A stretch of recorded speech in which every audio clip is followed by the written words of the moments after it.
So as you know, yesterday was Good Friday, and we have this custom after the Good Friday services at noon and 3 to have confessions heard. And so if you're at the Good Friday services, you might recall that I said, I'll just hear confessions as long as it takes.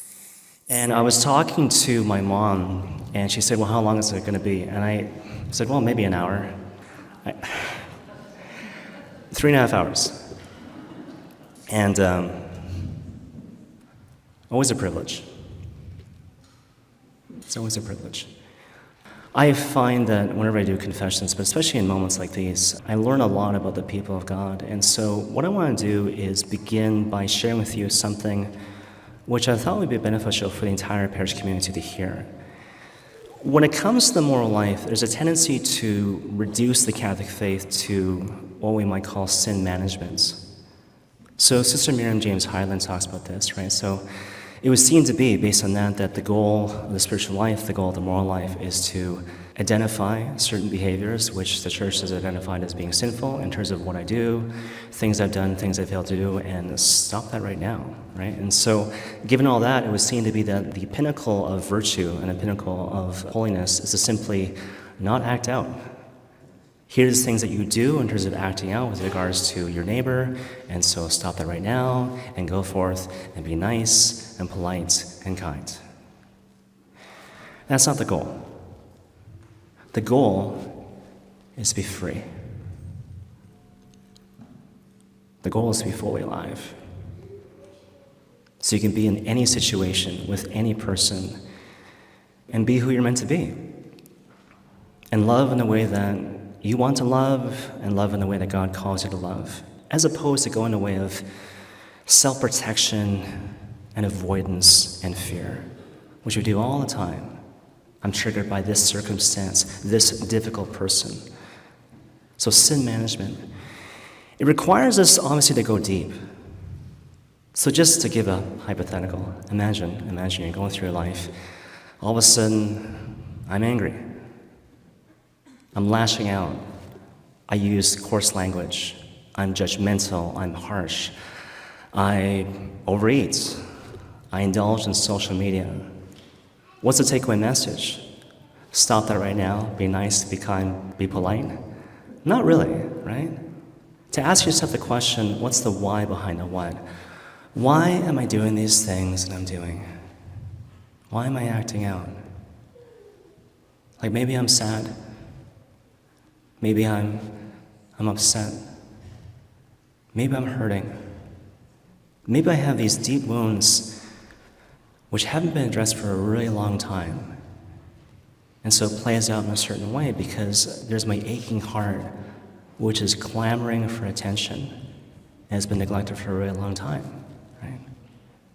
When you engage in that particular inquiry, going deep and asking that question, what's the why behind the what? It is long and it's difficult and it's painful, but necessary, because it's necessary for healing.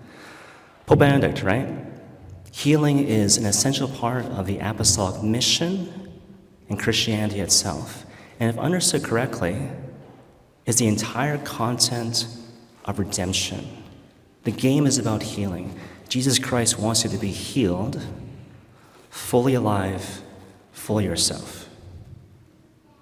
To further illustrate the point, think about the road to Emmaus. Gospel of Luke chapter 24, right? So this is after the crucifixion, after the resurrection. And the Gospel of Luke is all about people going in different directions. Someone's healed. I now see Christ. I can follow him along the path.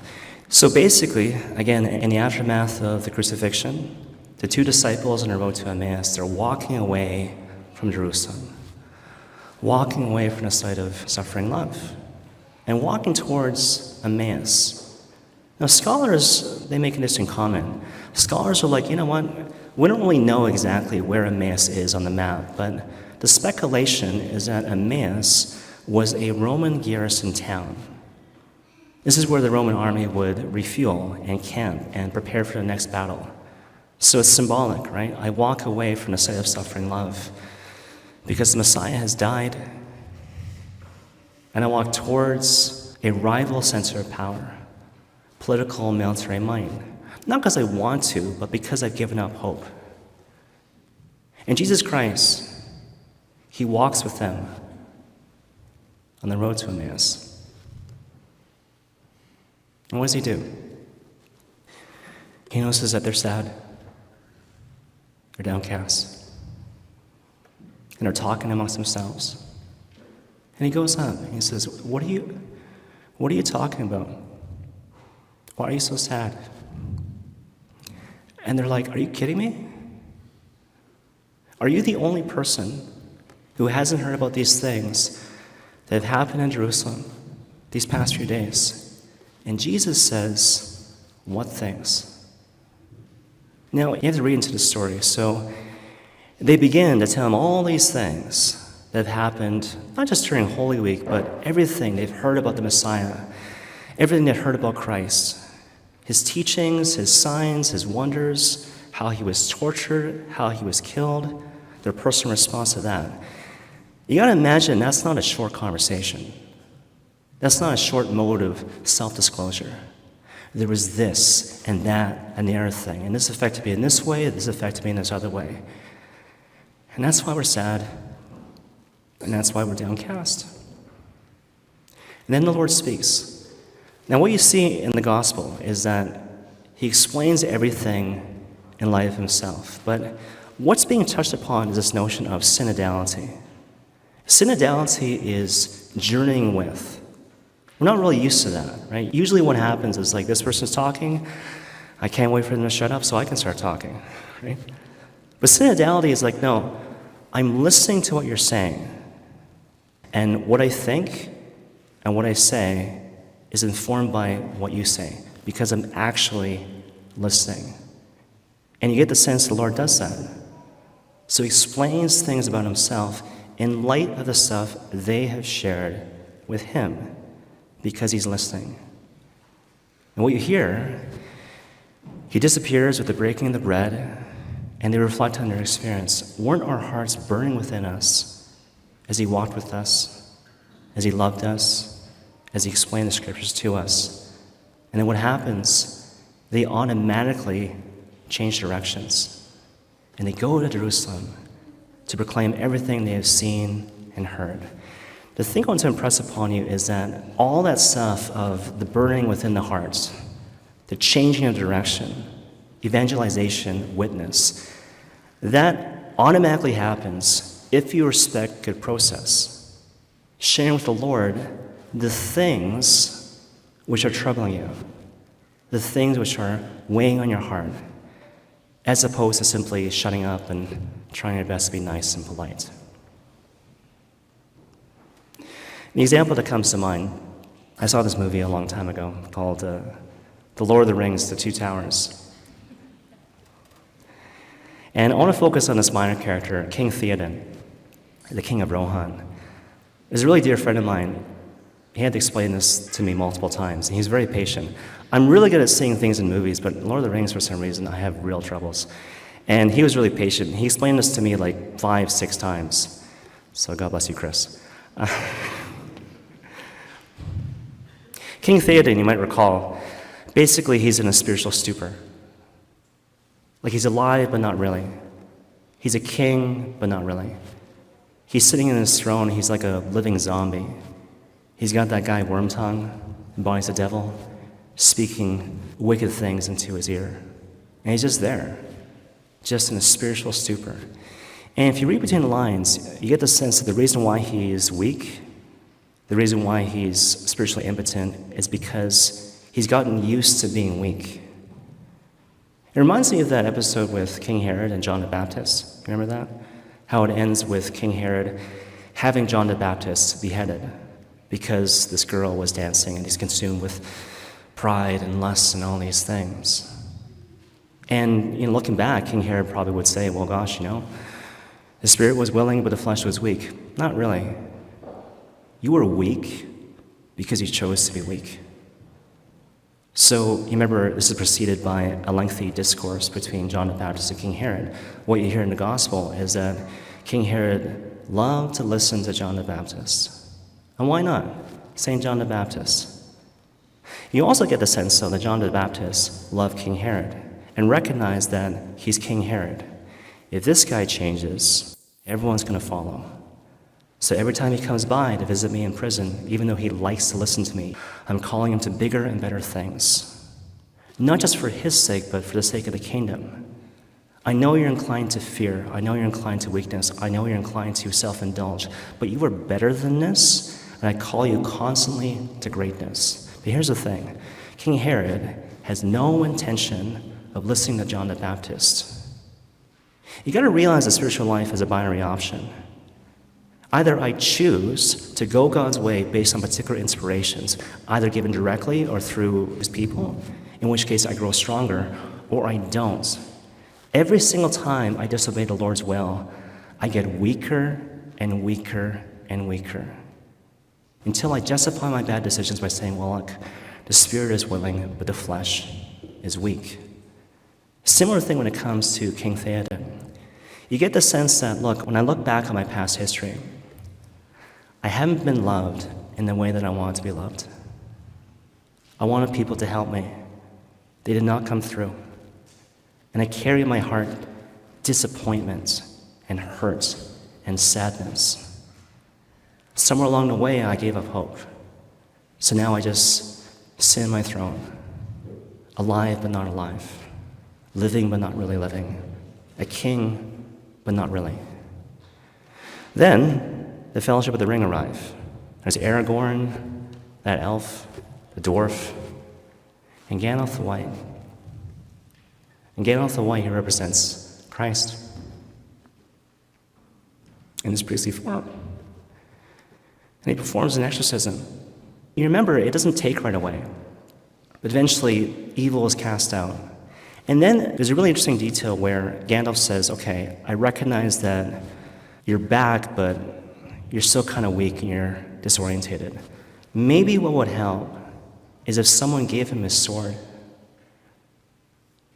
And the whole idea is that it's not simply good enough to avoid evil. You have to get back into the fight. You're called to be the warrior king. And so give him a sword and remind him he's called to fight.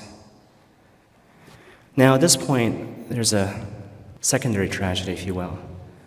So he comes out of this spiritual stupor and he asks, what happened? What happened when I was asleep? What happened when I was weak? What happened when I was scared? What happened? Your son died. Your kingdom is in ruins. And evil is about to take over the world. This is the secondary temptation, right? It comes for all of us. There's that initial conversion, right? I recognize there's a Lord who calls. Maybe I go to confession. But then I recognize there's a call to holiness. There's the call to greatness. But I look at myself. I look at what I've done. I look at what I've failed to do. And I think, I can't do it. And so I'm inclined to give up all over again. And Gandalf says, look, if you fight, and if you ride into battle, everyone will come. And he's like, no, I look at my heart, I look at my experience. I needed help in the past, they didn't come. I needed love, people did not love me. No, if you do this, they will come. Okay. So he rides into battle, and everyone comes. We will follow you.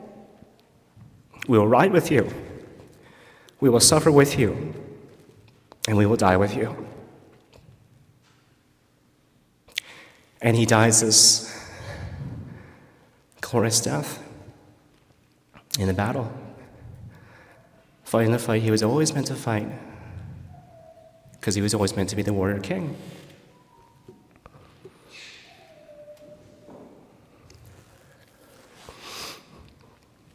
Recently, I went to the store. I was paying for something, and behind the register there was a quote by Theodore Roosevelt, a really famous quote about the man in the arena. You've probably heard about that quote. And I was just making chit-chat with the cashier. And I was like, oh, you got that Man of the Arena quote. That's kind of interesting. And she turns around, she's like, yeah, it's important not to judge people. And I'm like, that's not what the quote means. It's a loose paraphrase, but basically the Man in the Arena quote goes something like this. The credit doesn't belong to the critic who points out how the strong man stumbles and how the doer of deeds could do better. The credit belongs to the man in the arena who fights and stumbles, who fights and fails, but never gives up, who gives himself completely to a worthy cause. And at best, he achieves a triumph of the highest order. But even if he fails, he can hold his head up high and just have confidence, I will not be counted amongst the weak and the cold and the timid who know neither victory nor defeat. I find every year as a priest there's like themes which come up in terms of the human heart and the people of God, and I guess this has always been the case, but I'm noticing it more now. So many people are afraid. And the thinking kind of goes like this. I look at myself. I look at what I'm not. I look at my past, things I've done, the things I failed to do.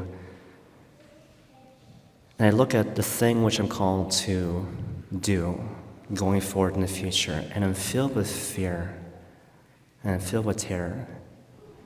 And in particular, I'm afraid of failure. What if I fail? I can't fail, because if I fail, then what? What does that mean for me as a person? What does that mean in terms of my self-worth?